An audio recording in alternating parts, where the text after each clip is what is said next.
oggi provo a rispondere a qualche domanda che ho trovato più frequente sotto i miei video.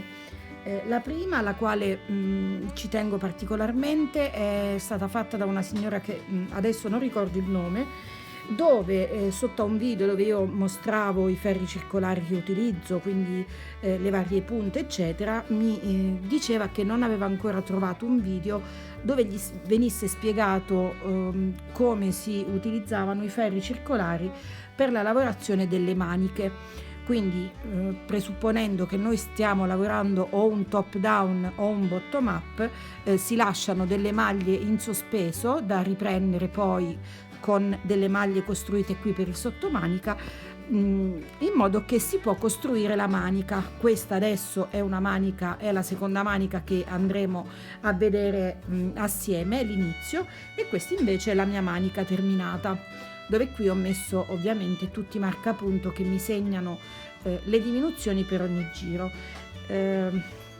Partendo dal presupposto che quello che io vi sto dicendo è tutto è in base alla mia esperienza, per cui non c'è, almeno io non ho trovato una regola ben definita sul come lavorare le maniche, partendo dalla lunghezza del ferro circolare, appunto. Quindi parliamo di cavetto e di punte, per finire poi all'utilizzo delle punte, quindi che siano punte più lunghe o punte più corte. Io procedo in questo modo, quindi è quello che mi sento di consigliare. Per lavorare il top down io quindi sono partita dal collo per finire poi al bordo finale. Ho utilizzato un cavetto, e parlo solo di cavetto, da 55 cm. Le punte che ho utilizzato invece sono queste ed hanno una lunghezza di 11 cm, quindi tutte e due le punte sono 22 cm più 55 cm, e questa è la circonferenza totale, quella che andrà a cogliere tutte le mie maglie. Quindi sono partita dal collo, ho fatto, come vedete, il collo è più alto dietro e più basso davanti, per cui ho iniziato la parte retro, ho fatto poi ho montato delle maglie man mano fino a chiudere in tondo. Il collo è stato montato successivamente, quindi ho proseguito lavorando così sempre e solo con questo ferro, per cui all'inizio avevo poche maglie e lavoravo con il Magic Loop, quindi con la tecnica del Magic Loop. Arrivati poi proprio al busto, alla parte più larga del maglione, ho comunque ho cercato di contenere tutte le maglie all'interno del ferro che io avevo scelto, quindi senza lavorare con il Magic Loop. Io amo lavorare con tante maglie su tutto il ferro, in modo che il lavoro mi scorre più velocemente. Quello che molte volte, spesso vedo, è che si cambia proprio il cavetto o si cambia la lunghezza delle punte per lavorare le maniche. Personalmente, quindi io vi parlo della mia esperienza personale, se io vado a cambiare la lunghezza delle punte piuttosto che la lunghezza del cavetto, per cui vado a prendere un cavo con delle punte più corte che mi contengono tutte le maglie della mia manica, quindi maglie che ho lasciato in sospeso e le maglie del sottomanica, lavorando quindi con una circonferenza giusta. Ora prendo un ferro e ve lo faccio vedere, vediamo se ce l'ho qui. Allora, ipotizziamo, ecco, questo ad esempio è un ferro, adesso sposto questo altrimenti non si vede. Questo è un cavo molto corto e ha delle punte molto corte, quindi se io andassi adesso a lavorare la mia manica con questo ferro, avrei tutte le maglie all'interno della mia circonferenza, considerando punte e cavetto, per cui non avrei la necessità di usare il Magic Loop. Come dicevo, scusate se sono andata da un discorso all'altro, se io faccio questo tipo di cambio per la lavorazione delle mie maniche, quindi se queste punte le vado a montare su questo cavetto più corto, oppure se lavoro direttamente con lo stesso numero di punte ma più corte, la mia tensione cambia. Cambiando la tensione cambia anche il tessuto che ne deriva.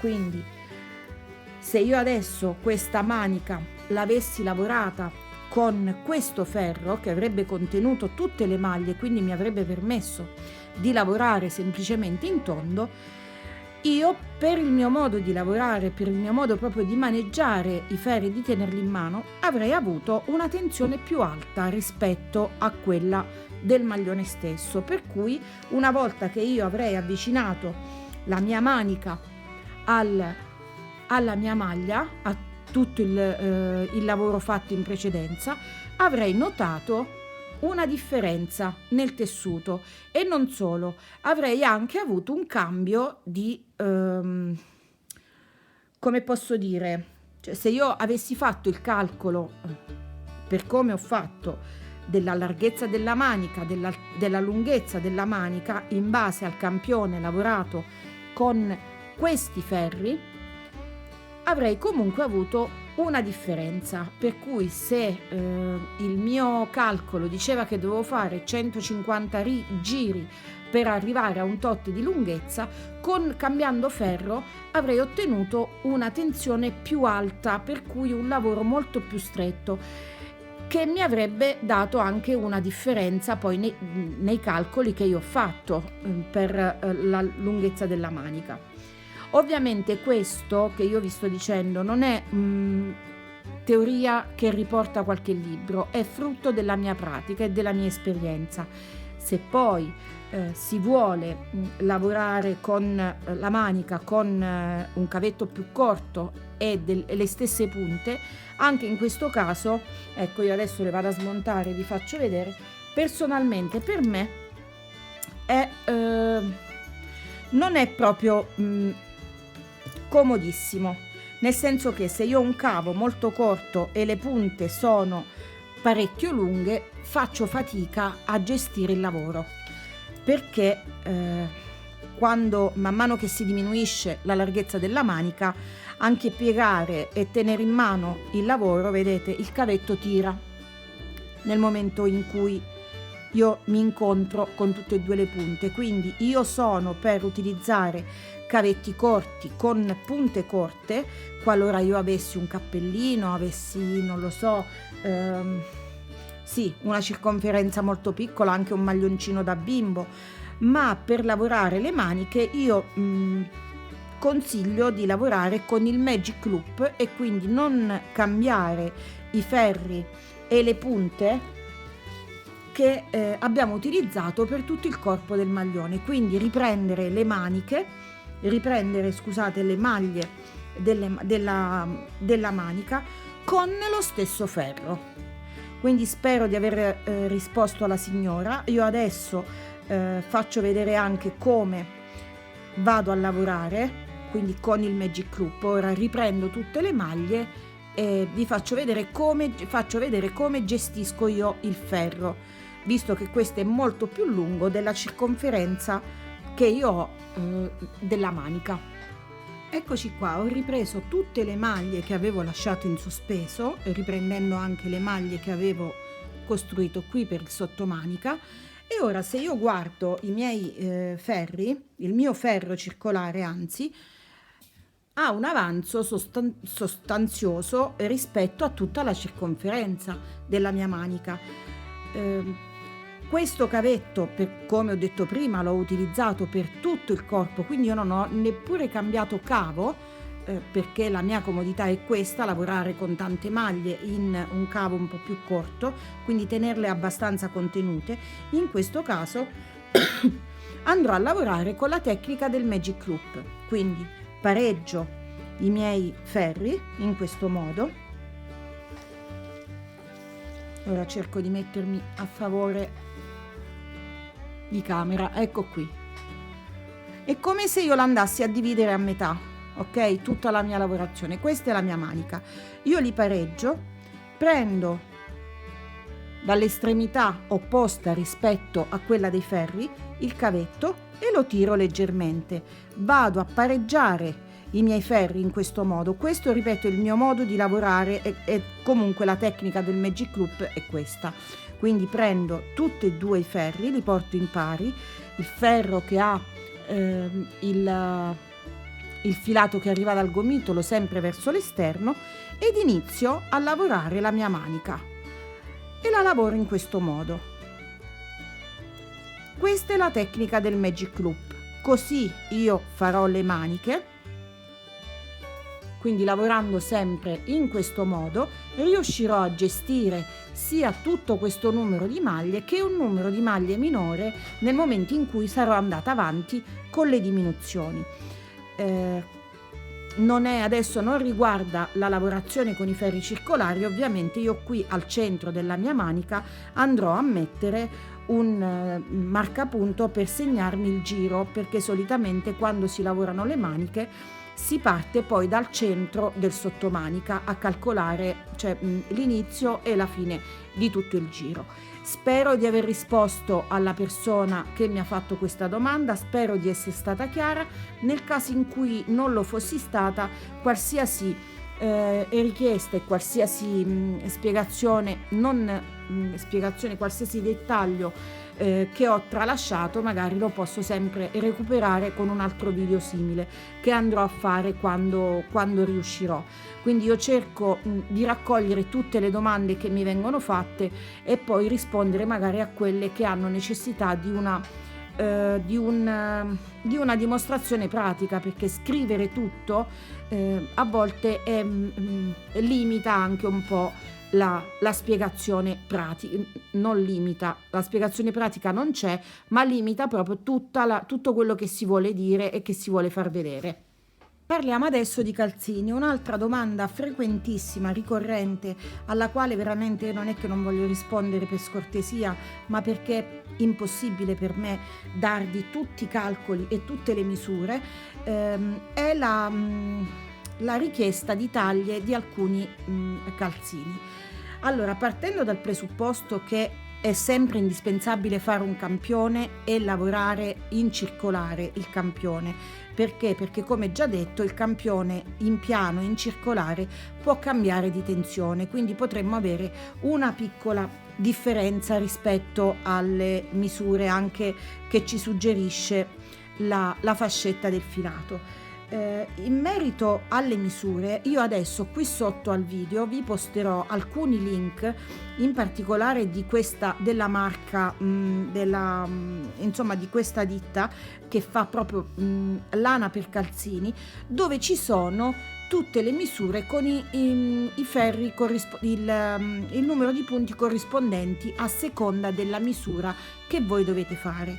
Ovviamente dovreste conoscere un po' di inglese. Io qui sul canale ho fatto dei video dove vi spiego proprio l'anatomia del calzino per come deve essere, e oggi qui sotto al video vi lascerò il link dove c'è la tabella con tutte le misure, per cui quando voi acquistate del filato per calze, quello che posso consigliarvi, ecco, io uso questo e ne ho insomma di diversi tipi. Vado a consultare la mia fascetta, vado a vedere di che finezza è il filato, perché questi della Regia non sono tutti uguali i filati. Cerco di prendere il numero dei punti dalla loro tabella a seconda della misura del calzino che io voglio fare. Ovviamente vado anche a vedere che tipo di costruzione voglio fare per il mio calzino, quindi se parto dalla punta piuttosto che dal gambale, se voglio fare un tallone a boomerang, se voglio farlo invece squadrato, se voglio farlo con rinforzo. Questo poi è qualcosa che dovete vedere voi.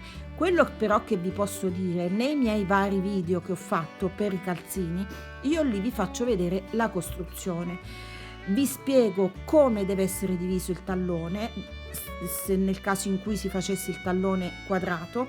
Se si fa il tallone a boomerang, vi spiego anche come si fa il tallone a boomerang e come deve essere calcolato il numero delle maglie. Se poi voi come vi ripeto, andate a consultare le tabelle per vedere quanto deve essere, quanti punti devono essere montati per una taglia superiore, fate da voi il conto. Cioè, se io, ipotesi, per fare un calzino numero 38 avvio un avvio provvisorio di 8 maglie e poi diventano tutte le maglie 60 maglie, per fare il tallone impiego un tot di maglie, per fare un numero maggiore o minore le maglie saranno maggiori o minori, le maglie dell'avvio, e di conseguenza quelle che poi avrò in un secondo momento finita tutta la punta, quindi finiti gli aumenti, o partendo dal gambale, insomma, poi a seconda della costruzione che si sceglie. Quindi quando voi sotto ai video, e sono veramente domande molto ricorrenti, mi chiedete ma quante maglie devo mettere per fare un numero 38, allora le varianti poi sono, le variabili, scusate, sono tantissime, perché io non so che numero di ferri utilizzate, che tipo di ferri utilizzate, se utilizzate un gioco di ferri, se utilizzate dei ferri circolari. Quindi se utilizzate un gioco di ferri io vi dovrei dire quante maglie mettere per ogni ferro. Se utilizzate un ferro circolare dovete poi andare a dividere e mettere in sospeso. Non so che tipo di filato state utilizzando, per cui se state utilizzando il mio stesso filato, ma anche in quel caso la tensione cambierà a seconda della mia mano e della vostra. Quindi già fare insomma, spiegare la costruzione del calzino per me è stato molto non difficile, molto complesso, perché volevo dare veramente tutti i dettagli affinché chi lo avesse visto avrebbe avuto indipendenza nel poterlo fare e costruire. È praticamente impossibile darvi tutte le misure, altrimenti dovete in quel caso acquistare un pattern, e ce ne sono tantissimi, con lo sviluppo delle taglie, e guardare il mio video per la costruzione. Questa è una cosa, per esempio, fattibilissima a mio modo di vedere. Spero anche per questa domanda di aver risposto a chi anche sotto a più di un video mi ha fatto sempre la stessa domanda, e ripeto, non è scortesia, ma è veramente impossibile per me darvi un numero preciso, perché io potrei anche sparare, no? Prendere la tabella della marca, la tabella che vi sto per allegare qui sotto al video, e andare a leggere e dirvi dovete fare tot numeri e tot numeri. Ma se io non so che tipo di filato state utilizzando, la vostra tensione, che tipo di costruzione volete fare, vi farei solo sbagliare, e questa è proprio l'ultima cosa che vorrei. Quindi questa era un'altra domanda alla quale ci tenevo in particolare. Un'altra domanda che mi è stata fatta anche in privato più di una volta, alla quale tengo particolarmente, perché sia nel lavoro all'uncinetto che nel lavoro a maglia vedo che è un errore ricorrente. Io lo chiamo errore perché questo è veramente qualcosa di teorico, oltre che pratico, che va rispettato nella costruzione di un top down, sia esso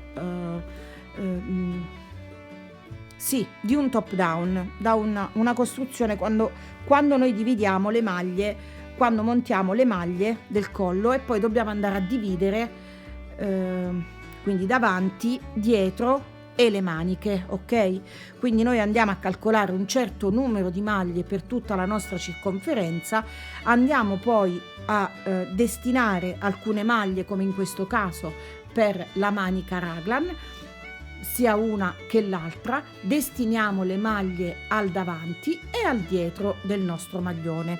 Quando facciamo un raglan abbiamo la possibilità di lavorare in questo modo. Io ho lasciato una sola maglia, quindi poi i miei aumenti li ho fatti prima di questa maglia e dopo questa maglia, e li ho lavorati a maglia ritorta.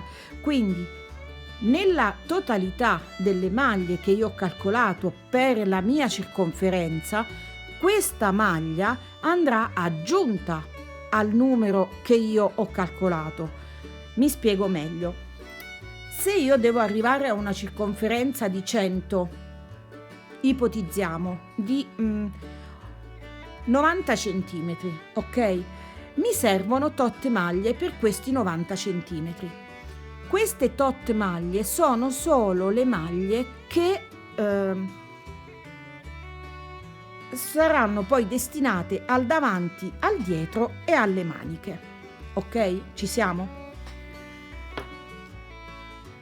Nel momento in cui io costruisco il mio collo, che lo faccia prima o lo faccia dopo, ho un determinato numero di maglie che vado a dividere. C'è chi divide questo numero di maglie per 3, quindi calcola una parte per il dietro, una parte per il davanti, la terza parte la divide per 2 destinando le maglie, queste 2 metà alle 2 maniche. Questo numero di maglie, che man mano crescerà con l'aumentare con gli aumenti che si faranno man mano, non ha all'interno anche le maglie del raglan, perché io potrei, piuttosto che fare una maglia di separazione tra un aumento a destra e una a sinistra, potrei metterne 2, potrei fare una treccia, potrei fare una lavorazione. Queste maglie vanno considerate a parte, quindi se io devo avviare 100 maglie per la mia circonferenza, io andrò ad avviare 100 maglie, a fare i calcoli sulle 100 maglie, ma andrò ad aggiungere 4 maglie per le mie righe raglan. 4 maglie perché io ho utilizzato una sola maglia dove vado a fare gli aumenti a destra e a sinistra. Se io avessi utilizzato 2 maglie, sarei andata ad aumentare al mio calcolo, alle mie maglie, 8 maglie, scusate, e così via. A seconda delle maglie destinate per la linea raglan, vanno aggiunte dopo aver fatto la separazione del conteggio del numero delle maglie. Quindi quando io ho 100 maglie e le vado a dividere, quelle maglie le ho divise. Quando però vado a montare, faccio il conto prima, ok? Quindi io su carta so che ho 100 maglie e le maglie destinate al dietro, al davanti e alle maniche sono tot, tot e tot. Vado a montare queste maglie, ma a queste maglie devo andare ad aggiungere il numero delle maglie che saranno impegnate per le linee raglan. Molte volte vedo, monta 100 maglie, poi da quelle 100 maglie si vanno a sottrarre le maglie destinate al raglan. Non è corretto, perché andiamo a togliere, in questo caso 4 maglie, ad esempio qui nel mio lavoro, sono, adesso ve lo faccio vedere,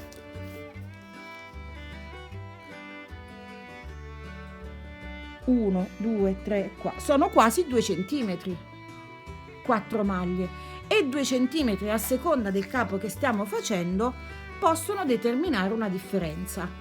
Se poi andiamo a impegnare per il raglan 2 maglie, saranno 8 maglie che andremo a togliere dalla totalità del numero che abbiamo calcolato per la circonferenza che ci necessita, e in quel caso avremo tolto 4 centimetri.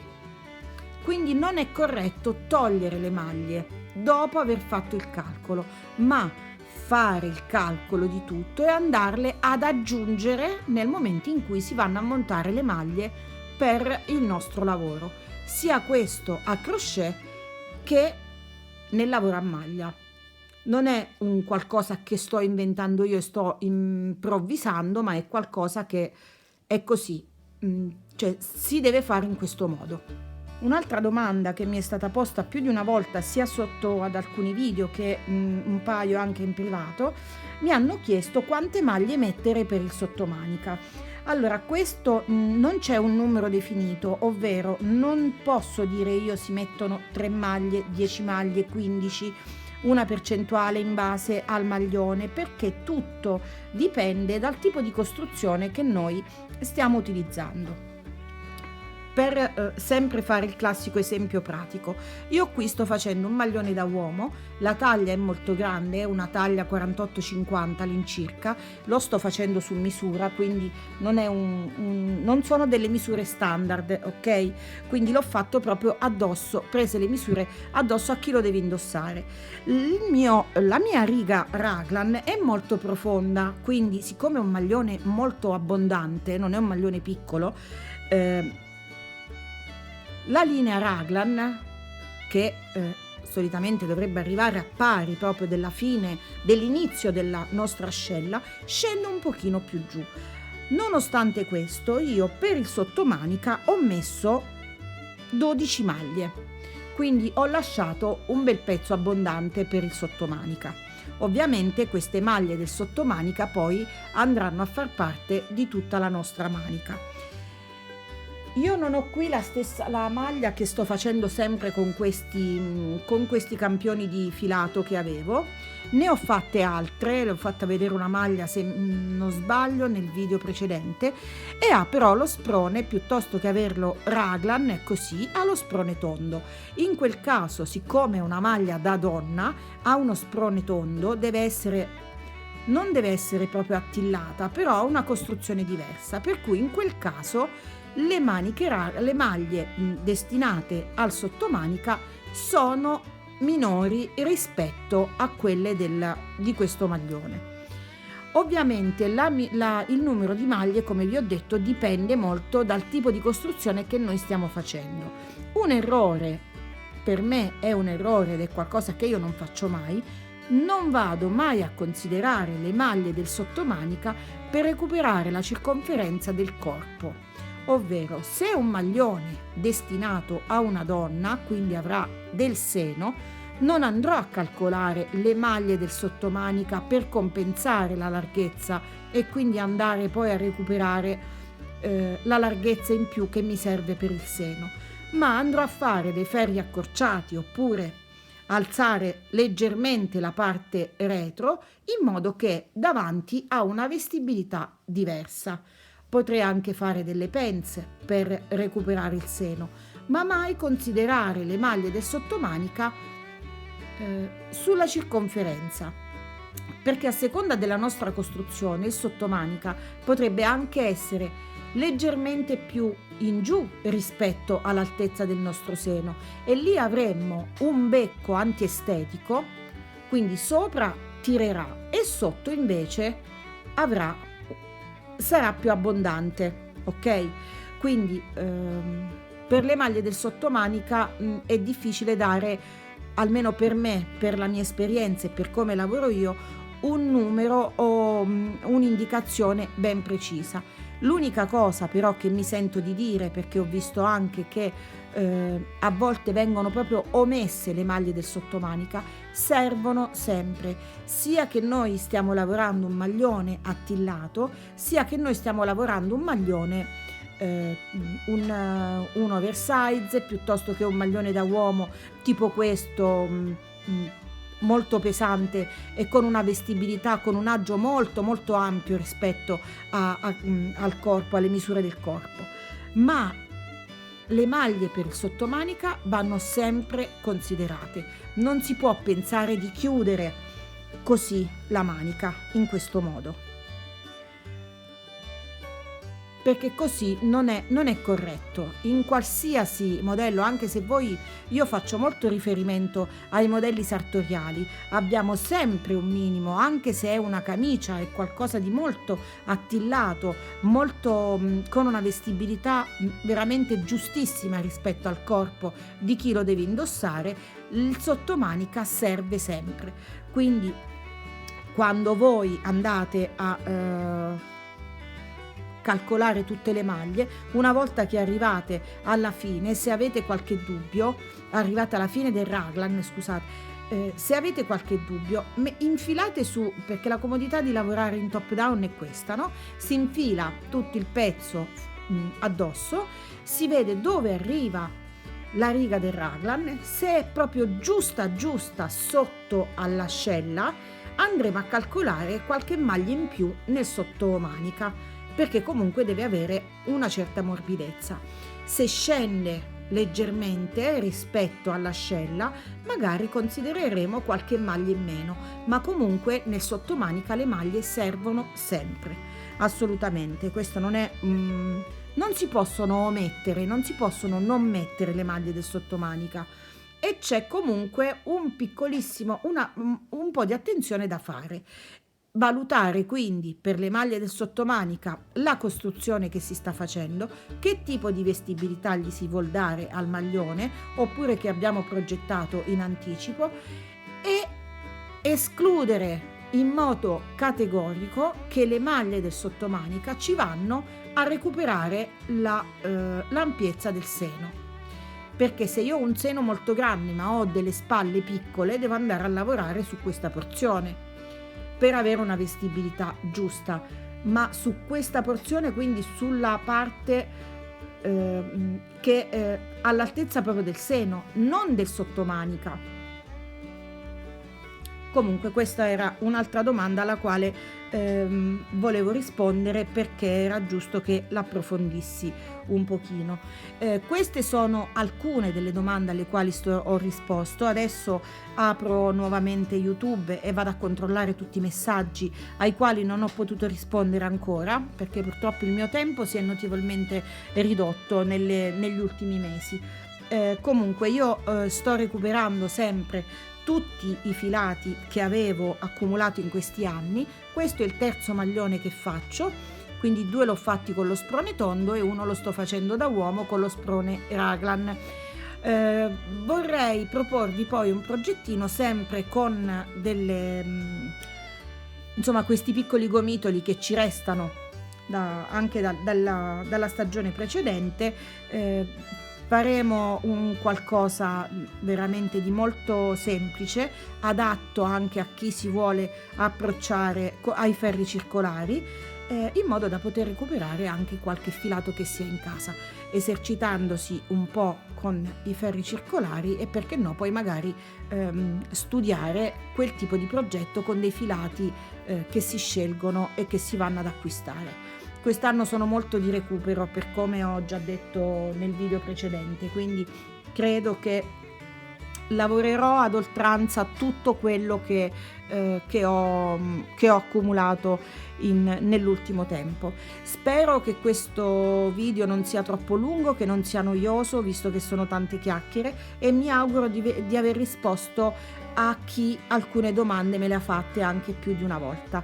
Il prossimo tutorial, se riesco, dovrebbe essere sempre con dei filati di recupero, quindi l'unica cosa che posso anticiparvi, vi potete prendere dei filati grandi da lavorare con il ferro numero 5.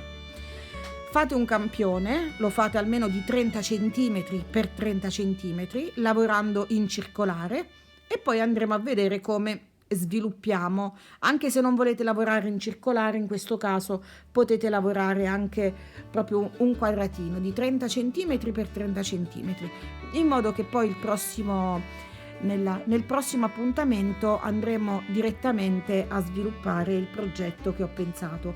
Io adesso vi saluto tutte, vi auguro buon lavoro, buon sferruzzo. Mi raccomando, anche se avete un gomitolino molto piccolo, fate conto che lo andremo a recuperare, e recupereremo tutto, e sarà anche un bel progettino da poter proporre poi per i piccoli regali di Natale. Io vi saluto, se il video vi è piaciuto, come sempre, se vi fa piacere mi lasciate un like qui sotto e commentate, chiedetemi anche se avete altre domande alle quali io non ho risposto, o che volete che io magari vi rispondessi facendovi delle dimostrazioni pratiche. Ciao a tutti, a presto!